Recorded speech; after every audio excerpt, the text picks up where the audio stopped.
I could have listened to Mr. Massey for about an hour. That was good stuff. But I do have to correct him on one point. Sometimes the battle's in the general as well. Most of you probably know I'm the Republican nominee from Alaska. And a lot of what you talked about, it was a microcosm of what occurs not just in the local, but also the state and the national levels. Especially what we saw in Alaska. And I'm not sure how much time we have, but I might just talk a little bit. 10 minutes, all right. We'll talk a little bit about the race in Alaska and how it relates to what's going on nationwide. But any time that you challenge the establishment, kind of the quid pro quo way of doing things, you can expect a major battle. The neat thing about the Tea Party is we know that's exactly what we're in this fight for. We aren't going to sit down, we aren't going to stand down, but we're going to fight the good fight. In Alaska, I announced my race actually a year ago this week, Lexington Concord Day to be precise, on the 19th of April. And pretty much the establishment in Alaska wrote us off. They're listening to these polls that were out there that suggested an approval rating of my opponent that was just sky high. And so on Election Day in the primary, August 24th, the result took basically not just Alaska by storm, but also the nation as well.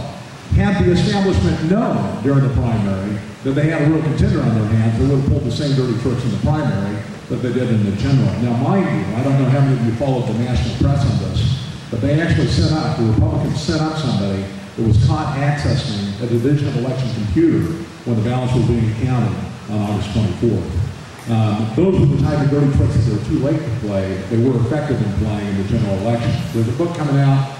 It's not out yet, probably here in the next couple of months. It's written by somebody who was on my staff that I encourage all of you to get because it shows exactly what happens when you challenge the establishment. Because what we're talking about is not, $3,000 there, $140,000 there. We're talking about billions of dollars of corrupt money.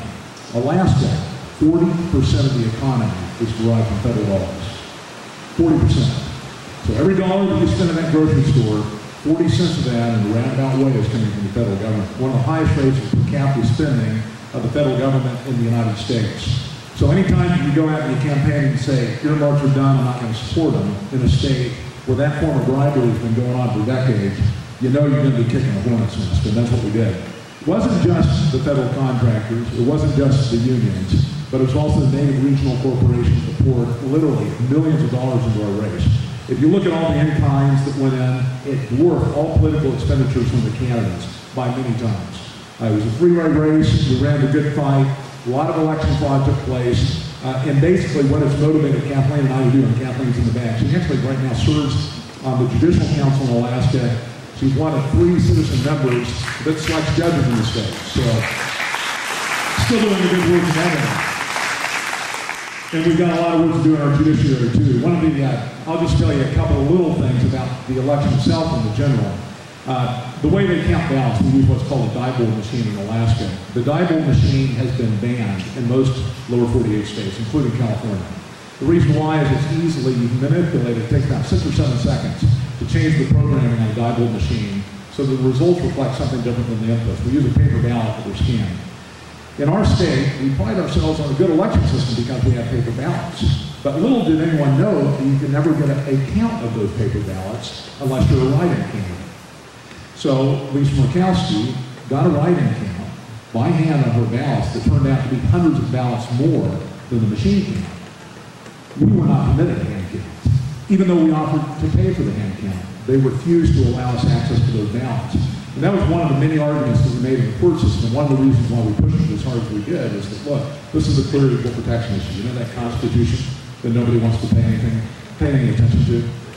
The same document that our courts at both the state and federal level look at and they decide to make fiction out of, it does not mean what it says, according to our court system. And that's really the start of the Tea Party. The Tea Party has momentum. I'm going to put this back up here. I think I'm a little bit loud. I'm blowing it out here. The Tea Party has momentum. And the reason why it has momentum, all right, I'll do it. It has momentum because we've got the answer. We understand that the solution to the problems that our nation has is the Constitution. The Constitution provides the answer to the federal government. It's a government that's way out of control. And last week we heard that S&P lowered the outlook rating from stable to negative. And that, that's something that I've been saying for a number of years, is that we are looking at a downgrade in our bond rating, which is going to have a very significant calamitous effect on this country, because we're going to be paying more for our debt. we're going to have fewer and fewer entities out there that want to help sustain the American consumption mentality, that we're going to continue to put debt on burden on the shoulders of our future generations. That's something that if we don't get a hold of is going to create the same sort of calamity that we're facing right now in our manufacturing sector. The Tea Party is engaged. Even though you might be a small group tonight, the Tea Party is still alive, it's growing, it has effect because I think most Americans know, just like the people that supported us in our race, that deep down there's fundamental problems with the country. In part, it's because the Constitution is ignored. But there's a lot of other things that we're seeing, particularly, again, looking at manufacturing base back in the 90s, early 90s, we had the highest rate of steel production in the world. Right now, China is 10 times above us. We've become what's called a services sector economy.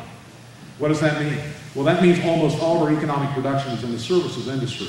No longer do we depend on extractive industries. We're out there, importing billions, hundreds of billions of dollars of hydrocarbons every year, even though within this country, including coal, we have far more than enough to help produce or help provide the energy that we need. Alaska's, sitting on just extraordinary amounts of hydrocarbons. We've got enough coal in Alaska alone probably to sustain the nation for 1,000 years. Extraordinary wealth, mineral wealth that we have in our country. And yet we have a Congress, we have a president. Congress not so much now, but certainly a president that wants to continue to put its foot on the back of our extractive industries, our foot on the energy sector, and yet at the same time will give billions of dollars in loan guarantees to Brazil to do the exact same sort of drilling that was done in the Gulf of Mexico. And this is a president that's bad for America. And the Tea Party recognizes that. One of the things that I saw during my race, especially during the general election, every newspaper, by the way, in the state of Alaska set out against our campaign. Virtually every television station in the state of Alaska, with 2 exceptions. Most of the radio stations, and yet we still came within a swing of 2 points of winning that race, even with the corruption, even with every institution in the state against us, even with a Democrat in the race. One of the things we've got to recognize is that's fine, even though we've seen some setbacks. The reality is we're a movement that's, 2 or 3 years old. How long has this Tea Party organization been around? A year and a half?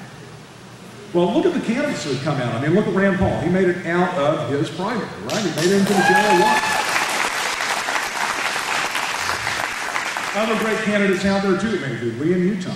And we had some setbacks in Delaware. We had a setback in Nevada and Alaska. But again, this is a very, very young organization. The progressives, the communists, the socialists, they've had 100 years in this country. And a lot of the fruits that they have actually helped, I think, fertilize are coming to bear now. That's one of the reasons why we see in the school system today such a catastrophe. Kudos to Phil Moffett. He's out there trying to create the choice that we need in the schools, the competition in the schools, so we can get control of the educational system back. But we right now have a good throw of hands. 3,000 scholarships. It's one of the reasons why Western Representation PAC is here in Kentucky supporting that campaign, because it does start at education. The educational system has been co-opted in so many different ways. One of the things my wife stumbled across going through the internet the other day, she's a teacher at a private school in Alaska, is a new curriculum the number of public schools have adopted relating to the Constitution.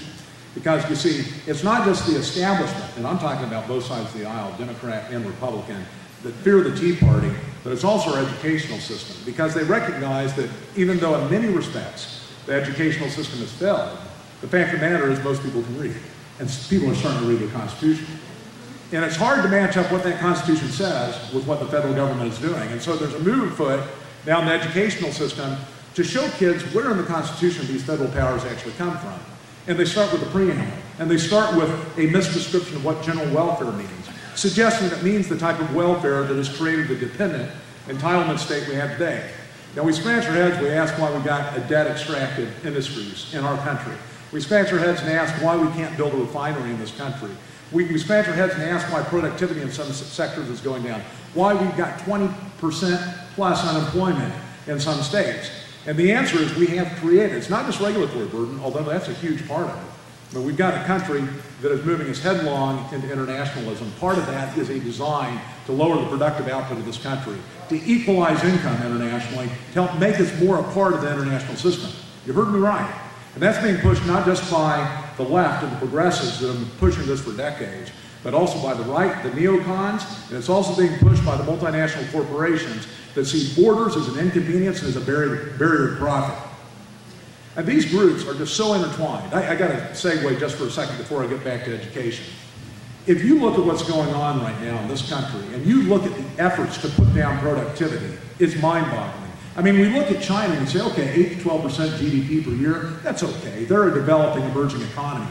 But boy, you get over 2 or 3% in this country, and we're headed for hyperinflation. Of course, they never say anything about quantitative easing and printing money. That's effectively what it is. And what's that? I mean, that's obviously creating inflation throughout the world.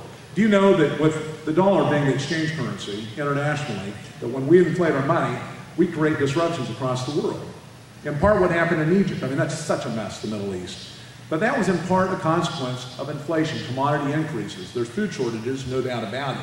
But in part, what we've done to the dollar. Those type of things that are going on that are bad for America, you just got to wonder why it's happening. But then when you look at the forces on both sides of the aisle that are moving us headlong into a direction of internationalism through multinational type agreements, I mean, you look at now the law of the sea treaty that's now being proposed yet again. Ronald Reagan, good for him, was able to shut that thing down, but now we've got a whole new crop of people pushing it. You know, the idea is, well, you know, the only way we can get free transit internationally is if we adopt this international treaty that just so happens to have a tax on it that ends up going to an international body that just so happens that requires our high technology to be provided to lesser technology countries that have lower technology. Again, kind of one of these spread the wealth ideas.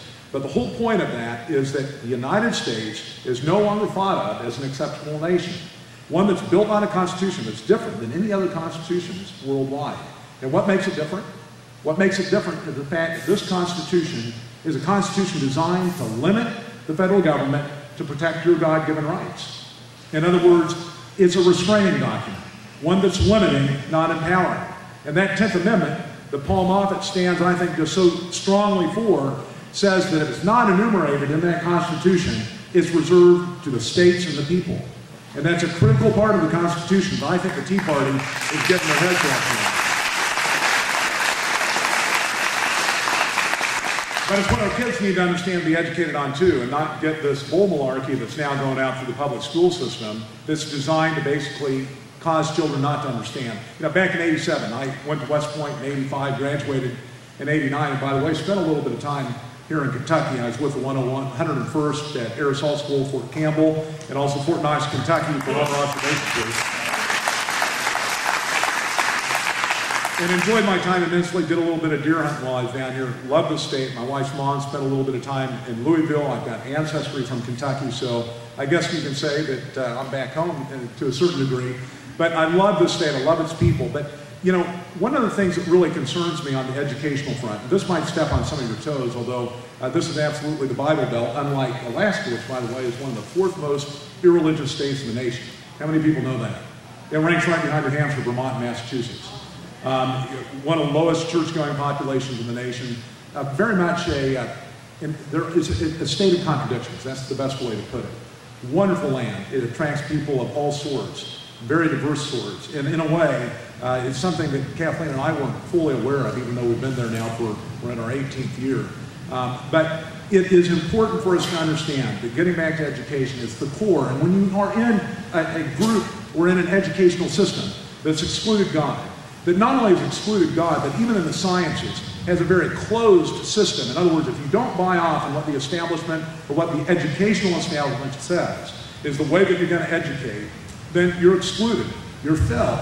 I'm thinking about, you know, the intelligent design debate versus evolution. You know, I was admitted, by the way, I had a scholarship to MIT. I decided to go to West Point instead, so I've got a strong sciences background, but I've always just been amazed at that debate. Here you've got something that even those that right now are involved in DNA can't credit to anything other than what they call intelligent design. I call it God. But at the base of it, we have very clearly evidences before us as to our origins. Yet the same forces that push God out of our school system are the same ones that are at every level of education in this country pushing out good science. And that causes us to dumb down our people. So you've got kids that come out of school that believe, for example, that the Constitution can mean whatever the Supreme Court says it's going to mean. Even though they might read the Constitution, they're put down in class by their educators saying, no, that's not what it means. My daughter, University of Alaska, she's out there talking about what our system should have, and that's a free market, not one that's put down by too much regulation. She's got a professor in social studies, and I think this is the only place other than North Korea and perhaps communist Cuba that you'd hear this, that is priding socialism as being basically the way that countries should run themselves in the future. It's just extraordinary. I mean, it's the wrong approach. But people are waking up to where we're at as a country, not just educationally, but economically. They can see in the ruling class not the direction that we should go, but the wrong direction. Part of it is where we're spending. I mean, we're spending far too out of control. I thought when Rand talked about a $500 billion cut that we were getting somewhere. But instead what came out of that budget, and I acknowledge the debate was changed, but do you realize that we're speeding toward the edge of the cliff at 99 miles per hour? And then when you cut the budget over 10 years at $38 billion, which by the way the CBO said effective September 30th is actually $352 million, that's nothing. And then you look and see where that money is getting spent.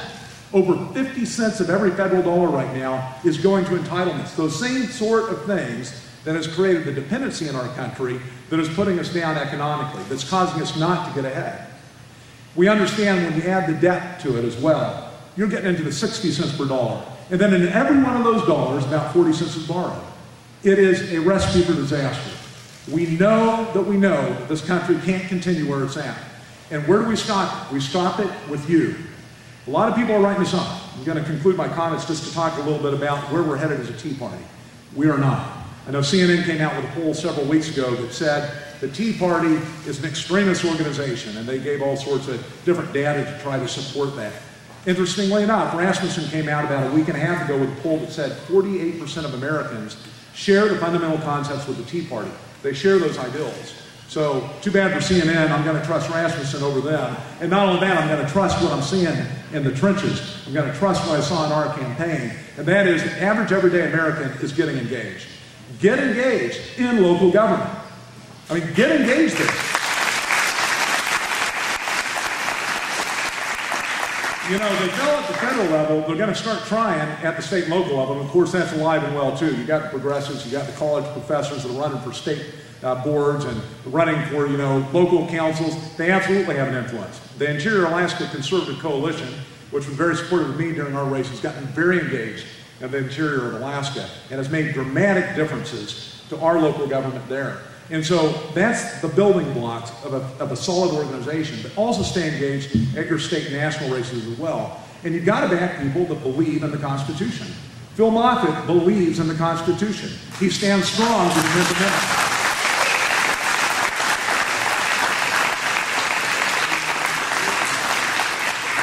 And you know, nullification is not an extreme idea. It's one that Thomas Jefferson backed. It's one that our founders backed. And if you take an oath to the Constitution and you say you're just going to go along, get along, you know, you're going to just kind of do it as business has been done in the past, you're violating your oath and your word means nothing.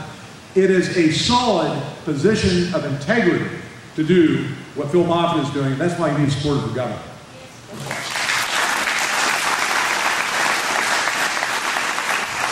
And you know, you aren't going to get that out of the establishment. It's not going to happen. Those folks that have been running with the crowd for 30 years are not going to deliver that level of integrity. They're afraid of it. I'm telling you. That's why millions of dollars came out against me during the general race. They're afraid of somebody that is not out there in the quid pro quo game, that has something, they want to get something in return for what they're doing. Or they've got their little group of people that they're feeding back benefits to, many times in the form of dollars, many times in the form of federal contracts, all the time on your backs, burdening you and burdening your children and your children's children. You know, it's an immoral statement to be doing the type of things that we're doing with federal debt. It gets down to values, and I think that really is where the country has got to get back to. I mean, we can talk Constitution all day long, but if you are not a people of your word, if you aren't a nation of the rule of law, then you mean nothing. And where does that come from? It comes from the foundation of this nation. It comes from the values, and we've got to get back to that. Because we don't have a lot of time, folks. That's why I got engaged. We were the last, I believe, the last conventional federal candidate that announced a candidacy. Again, Lexington Concord Day of last year. And we did it because we had this deep and abiding sense of urgency. Not that we knew we were going to win, but that we had to get engaged. Because, you know, the nation that we're creating right now is not the United States of America, an exceptional nation. It's one of many, as Obama puts it. Now, this is a guy that looks at our nation and says that pre-1965 we weren't a great nation. Now, only until we got these entitlements did we become a great nation. This is so completely opposite of what our founders intended for this nation. And if you want to save this country, Not just for your generation, because I'm telling you, dramatic change is coming to this generation. This is not an impact just to your kids. It's an impact to us. The collapse is not a matter of decades away. If we're lucky, it's a matter of years away. We don't have a lot of time to get in line and change it. And the activism of the Tea Party is dramatic. You know, we've got turnouts in many elections, especially at the local level, of anywhere from 25% or less, sometimes as low on school board elections, 17%. It amazes me that where you've got 50% of your tax revenues going somewhere, you have such a low level of activism. But it needs to be at all levels. It has to be at all levels. And that activism that's harnessed at local and state levels can then be directed at the national level as well. But it cannot be a compromising stance. The day of compromise is over. The day of feel-good politics is over. The day of just standing behind that conventional Republican candidate is done. And the reason why is because we've killed this country.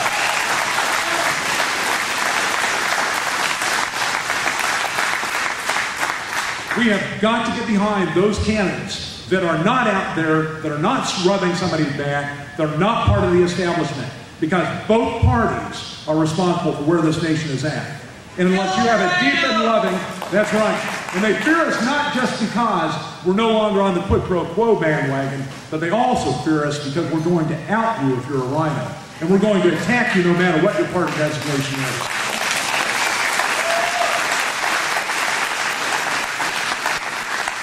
But you got to get out, you got to get active. It is absolutely critical that you do it because time is short. Small numbers can have major effect. Again, 2 to 3 years is all we've been around. We've got greater numbers than any past political movement in recent history. This movement has produced incredible election results at the primary and even the general election on a nationwide basis and even at a local basis. We have the capacity to continue to affect change, but we've got to combine more into the effort. And don't get upset because you have problems with vote integrity. Get engaged. That's what we're doing in Alaska. We're going to pass an initiative in that state that cleans that system up, even though the establishment refuses to get engaged. And so get engaged, be a poll watcher, don't trust the results to the experts because they'll twist the results, but be engaged and save this nation so that we can restore liberty to our land. By the way, one last thing I want to close with. I promised somebody early on I was going to tell you a little story about Alaska. How many heard about the cop in Anchorage? Just broke yesterday. One person. Okay, go to facebook.com, Joe Miller, Alaska. Go in there, hit the like button. I'll send you feeds of stuff that's going on up there and also across the nation. But this is just an extraordinary story. I've taken a fairly strong stand against the illegal aliens. Now, my wife is a first-generation legal American, okay? Her mom's from Austria, her dad's from England. So this is not an anti-immigration speech, but this is a rule of law speech. Again, it gets down to the basis of you will follow the law and quit compromising on these things and quit telling your constituents that you're going to be against illegal aliens and yet you vote for immigration reform, which is just another word for allowing people to get benefit from breaking the law. It's wrong. This cop in Anchorage was a cop for 6 years and was a Mexican national. Can you believe that? He just got found out this week. Yeah, he applied for a passport and the State Department got him. Imagine that. The Obama State Department. But it's, you know, the problems that we're faced with, they're multifaceted, but they all get down to values. The rule of law. Are you going to honor the Constitution? Do you really believe your rights came from God and the government is a threat to those rights? If so, join with me. Let's help restore liberty to the land, get engaged, and next time let's make sure this room is twice as full at your next Tea Party. I hope to join you again in the future. Thank you for your warm welcome, and elect Phil Moffett the governor.